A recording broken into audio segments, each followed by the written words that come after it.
Bobby, yeah.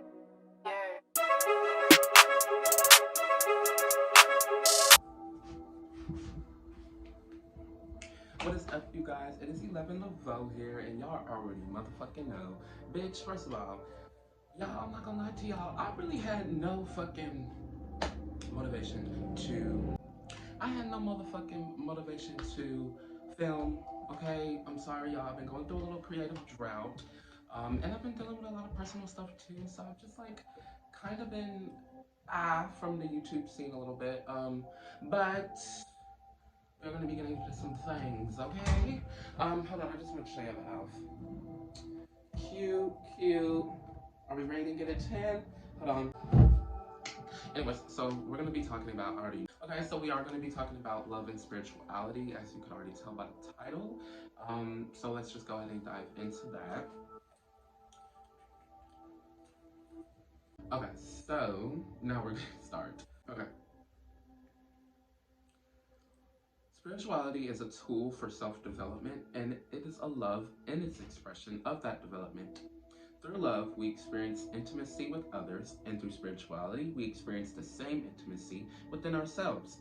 Spirituality teaches compassion, mercy, kindness, dedication, and contentment, which is true. Love is an aspect of all of these. Love isn't restricted to romantic love. You can't set boundaries that are strictly to define love because love will change for you as you get older. However, you can grow to understand how to improve them. And when I say how to improve that, I mean like how to improve your definitions of love, and how you love as well.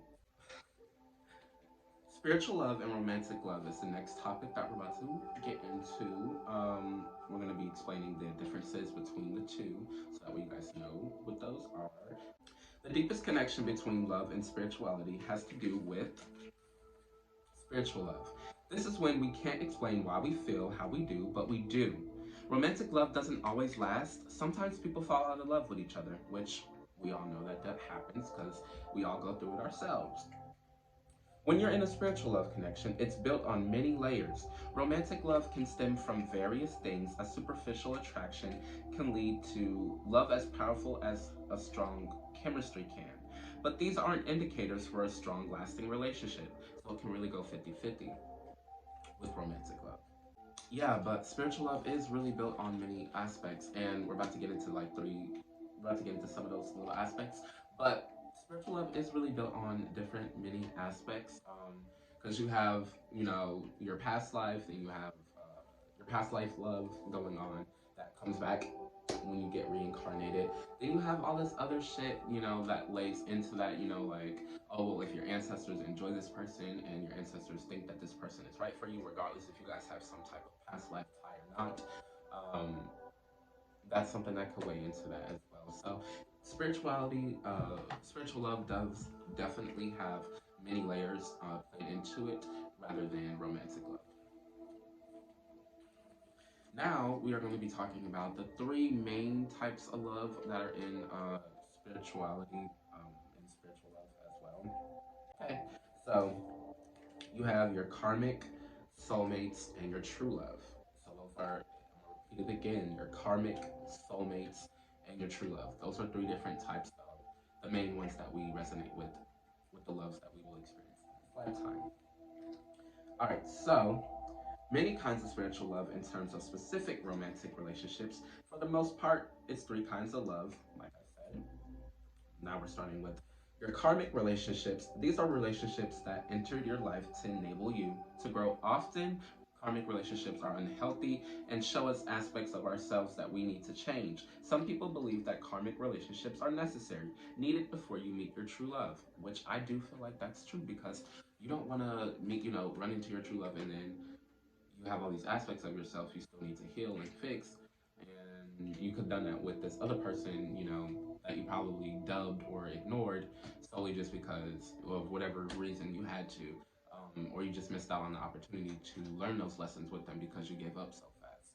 So it's karmic relationships do go hand in hand. And honestly, even though people like to make it seem like karmic relationships are really bad, honestly, I really don't feel like karmic relationships are bad. I went through a karmic relationship. And child, look, it is what it is. I still have mad love for that individual, and they still have mad love for me. We still talk every now and then. So yeah, it is what it is. Karmic relationships, literally are just one big lesson.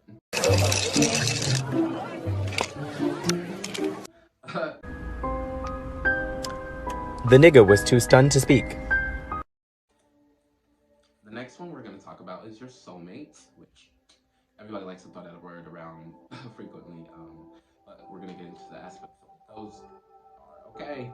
Not all relationships are life lessons from the universe. Many people have wonderful relationships that end for acceptable reasons. Some people stay friends with their old partners. Soulmates are believed to be the people you had a positive relationship with in your past life. Soulmates, soulmate relationships are usually platonic. They could have been anyone from your parents to your friends.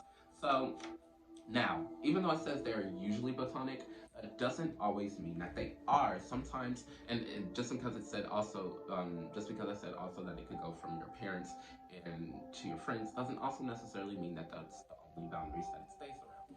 So yes, it can be your parents and your friends, but it could also be, somebody that you end up meeting romantically. And then the last one is true love, the dream love everyone wants in their life. The feeling of being absolutely loved by another person, of finding home in them. Twin flames are usually associated with true love. Although it's about the.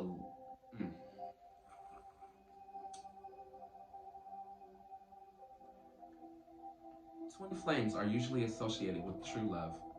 Main example. Although it's all about the work these connections have done rather than the love aspect. So, with the true love thing, bro, y'all already know true love, love unconditionally. You go through the ups and downs, but true love for me, because I'm experiencing it,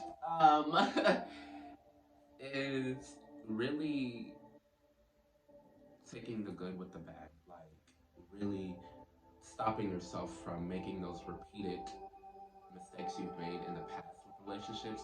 And I'm not talking about like cycles of accepting from other men. I'm talking about like or other partners. I'm talking about shit that you do that's toxic,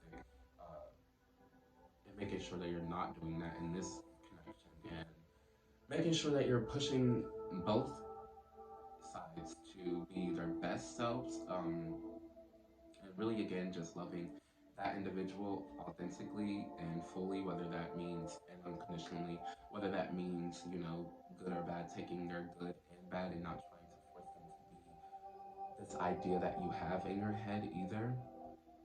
Um, I can say honestly, being that I have experienced all of these so far, I'm only 20.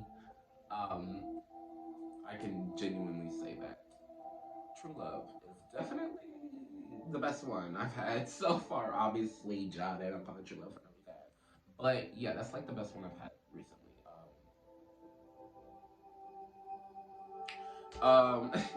Yeah, true love. Karmic. I'm not gonna lie, Karmic was fun. The ghetto never scary. Scary. I can never. I said what I said.